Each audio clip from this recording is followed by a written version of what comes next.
Hi friends, welcome back. तो friends, आज का वीडियो बहुत ही प्यारा वीडियो होने वाला है। क्यों? अगर आपने टाइटल नहीं पढ़ा तो मैं बता देती हूँ। टाइटल है चीन को जवाब, तू शेर तो हम सवा शेर, है ना? मज़ेदार।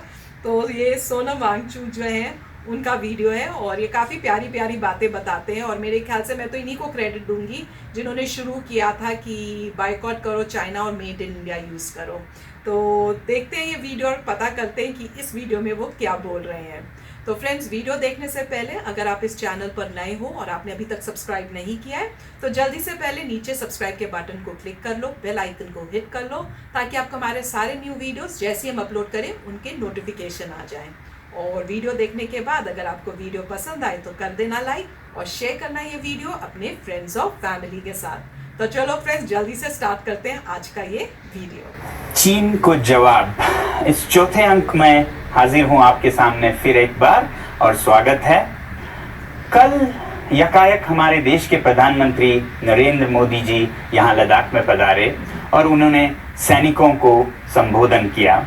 इसके बहुत ही अहम ज़रूरी इशारे निकलते हैं, क्योंकि एक तरफ तो जो हाल में भिड़ंत हुई सीमा पर उन सैनिकों की हौसला अफजाई थी और दूसरी तरफ यहाँ जितने भी हजारों के सैनिक हैं उनको एक संदेश था कि उन्हें तैयार रहना होगा किसी भी परिस्थिति के लिए।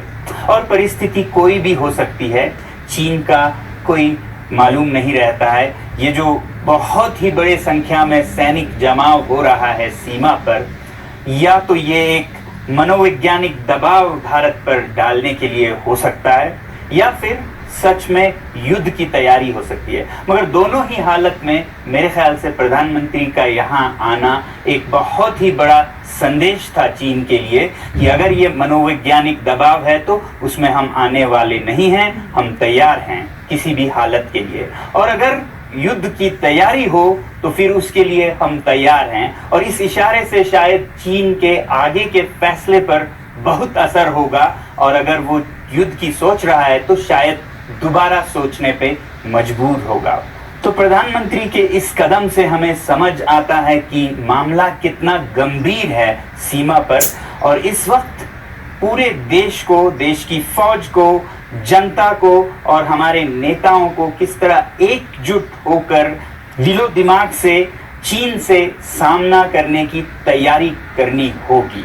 सिर्फ सीमा पर खड़े हमारे सैनिक कोई जादू नहीं कर पाएंगे जब तक कि हर नागरिक, चाहे एक विद्यार्थी हो या एक शिक्षिका या शिक्षक हो या फिर एक सफाई कर्मचारी हो या डॉक्टर हो या फिर सैनिक हो, अधिकारी हो, राजनेता हो, इन सब को कुछ ना कुछ बदलना होगा पिछले 70 सालों की तुलना में, तभी जाके हम कहीं पहुंच सकते हैं। अब चीन से अगर भारत की तुलना करें तो लगभग हर विकास के दरों में या आर्थिक दरों में वो हमसे 4 से 5 गुना आगे है। 4 गुना अगर आगे है तो हम जिस तरह अभी चल रहे हैं उसी तरह चलते रहे तो पिछले 50 सालों में हम बराबर से 4 गुना छोटे हो गए उनसे, तो अगले 10 या 20 सालों में तो फिर 4 से 8 गुना छोटे, 8 से 16 गुना चीन से हम छोटे होते जाएंगे अगर हालत यही कायम रही। तो इस बार हमारा टक्कर चीन से है। चीन हमें हमारा दुश्मन नजर आता है, मगर मेरा ये मानना है कि बहुत बार दुश्मन हमें बहुत कुछ सिखा जाते हैं, हमें बहुत तब्दीलियां ले आते हैं जो कि हमारे दोस्त भी नहीं कर पाते।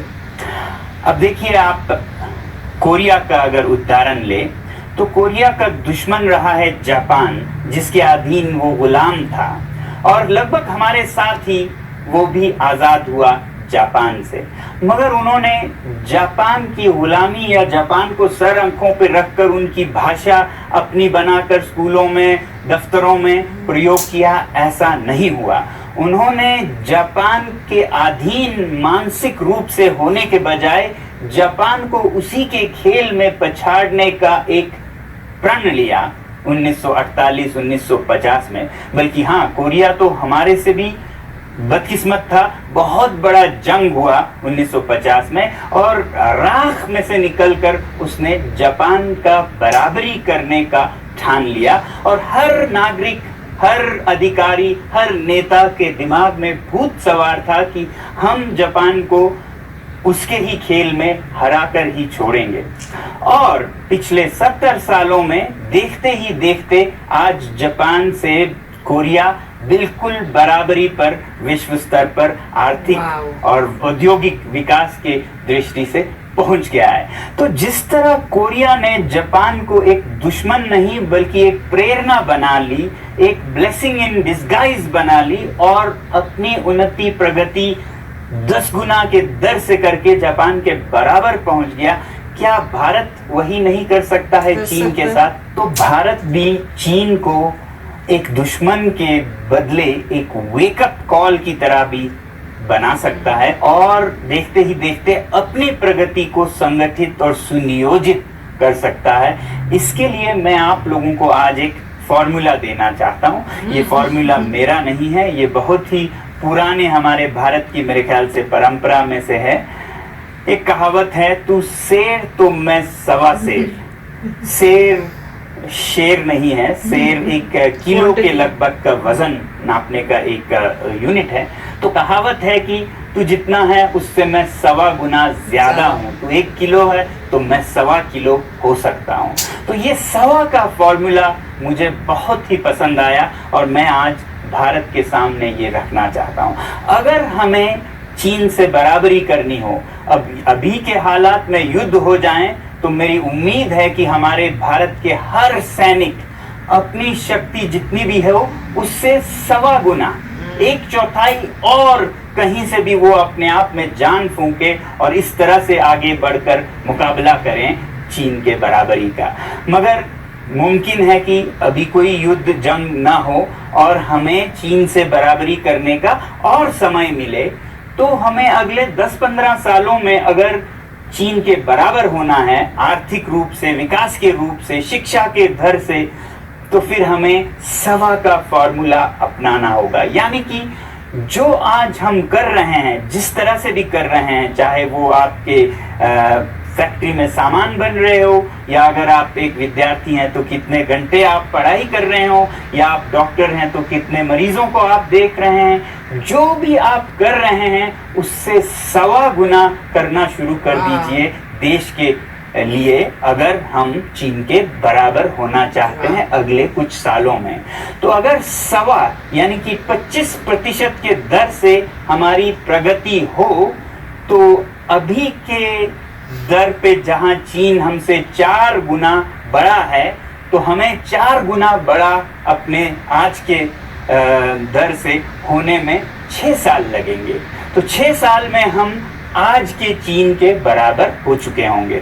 मगर अगर चीन आज के ही दर से प्रगति करता है तो उसे भी 8-9 साल में आज का दुगना बनने का मौका मिलेगा। यानी कि हमें अपने आज के भारत से 4 गुना नहीं 8 गुना बड़ा होना होगा यदि हमें 8-10 साल के बाद के चीन के बराबर होना है। तो अगर हम इसको गिनती करें तो निकल आता है कि 9 साल में हम तब के चीन के बराबर में हो सकते हैं, अगर हम 1.25 का फॉर्मूला अपनाते हुए हर शोबे में, हर क्षेत्र में अपनी प्रगति करते रहें।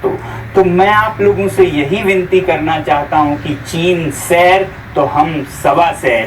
इस हिसाब से हर विद्यार्थी अपनी मेहनत करे, हर अधिकारी अपने काम को 1.25 गुना करे, हर नेता अपने विकास के दर को 1.25 गुना करे, और हर अच्छे गुण भारत में 1.25 गुना हो। जैसे अगर करप्शन है तो हम अपनी ईमानदारी को 1.25 गुना बढ़ाएं। अगर हम सुस्त हैं तो हम अपने ऊर्जा को 1.25 गुना बढ़ाएं। अगर हम लापरवाह हैं तो हम अपने होशियारी को 1.25 गुना बढ़ाएं। और 1.25 शेर के इस कहावत के फॉर्मूले पर अगर हम चलते जाएं तो मैं आप लोगों को आश्वासन देना चाहता हूं कि अगले 9 से 10 साल में भारत चीन के बराबर होगा। तो कोई मजाल नहीं होगी कि कोई हम पे आंख उठाकर देखे।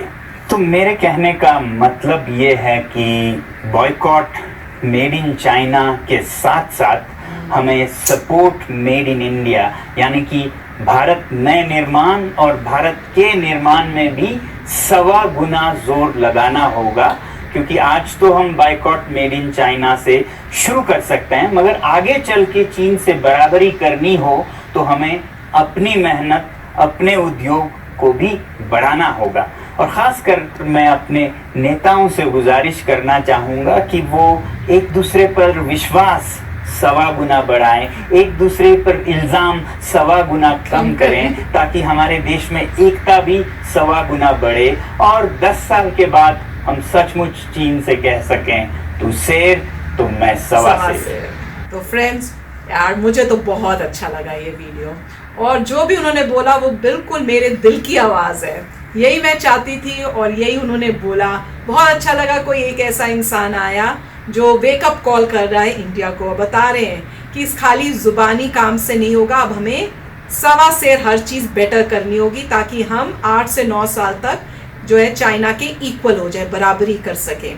और बहुत एक उन्होंने झटका दिया दिखा के कि आपको उन्होंने नंबर्स दिखाए कि हर चीज़ में इंडिया कितना डाउन है चाइना से, और उन्होंने बताया कि इक्वल होने के लिए हमें हर चीज़ जो है 1.25 से ज़्यादा करनी होगी। तो आप कुछ भी जो भी हो, अगर आप डॉक्टर हो तो आप 1.25 से ज़्यादा काम करो, अगर आप स्टूडेंट हो तो आप पढ़ाई ज़्यादा करो। अगर जैसे हमें, मैंने तो पहले से देखो, मैंने तो 1.25 से मेरे ख्याल से कर दिया है। पहले मेरे वीडियोस कम होते थे, शायद मैंने 1.25 से वीडियो उनके बोलने से पहले ही कर दिए। तो अब आपका टर्न है, अब आपने भी अपनी तरफ से 1.25 से अच्छे काम जो भी आप कर रहे हो उसको बढ़ाना है, ताकि इंडिया जो है आगे हो। तो बहुत अच्छा वीडियो था, और सोनम जी ने पहले स्टार्ट किया फैक्ट से, और फैक्ट्स ये थे कि चाइना का जो जीडीपी है अराउंड 3-4 टाइम्स इंडिया से बड़ा है, और जो डिफेंस बजट है वो भी 3-4 टाइम्स बड़ा है, और दूसरा जो है पॉपुलेशन करीबन सेम है, और अगर आप साइज़ देखें लैंड मास वो भी चाइना का अराउंड 3 टाइम्स बड़ा है इंडिया से। तो ये कुछ लोगों को फैक्ट्स बड़े अजीब लगते हैं, बट ये ट्रू फैक्ट्स है। जिनको नहीं पता उनको ये पता होना चाहिए कि उनका डिफेंस बजट 3 to 4 टाइम्स आपसे ज़्यादा है, जीडीपी 3 to 4 टाइम्स ज़्यादा है। तो ऑब्वियसली जिसका जीडीपी ज़्यादा है तो उसे अकॉर्डिंगली उसका डिफेंस बजट भी ज़्यादा है।